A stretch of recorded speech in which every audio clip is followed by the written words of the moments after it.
রহমতুল্লাহি ওয়া বারাকাতুহু। আলহামদুলিল্লাহ, আমরা আসছি এখন জামে আব্দুল্লাহ ইবনে আব্বাস রাদিয়াল্লাহু আনহুমা এর মসজিদে। মূলত এই মসজিদটি আব্বাসীয় খলিফাদের যুগে 592 হিজরিতে নির্মাণ করা হয়।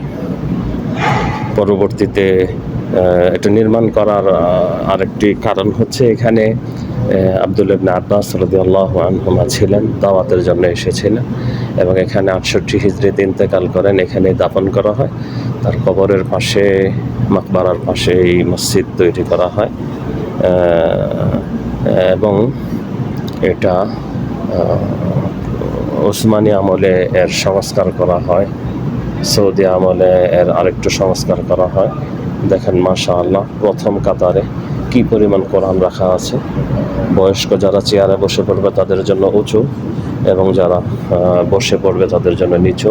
এবং এখানে প্রায় জানাজা হয়। এই মসজিদের পাশেই আপনার রয়েছে মাকবারা আম্মা, যেটাকে বলে সাধারণ মানুষ মারা গেলে এখানে দাফন করা হয় পাশে, ওই মসজিদের ওই পারে আর কি, দক্ষিণ পাশে। এবং এই এলাকার নাম এখন আব্বাসিয়া নামেই চেনে।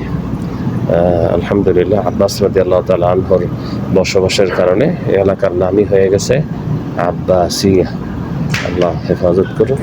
মাশাআল্লাহ, আলহামদুলিল্লাহ। বিশাল বড় মসজিদ, পিছনে অনেক বড় মসজিদ, পিছনে দেখার জন্য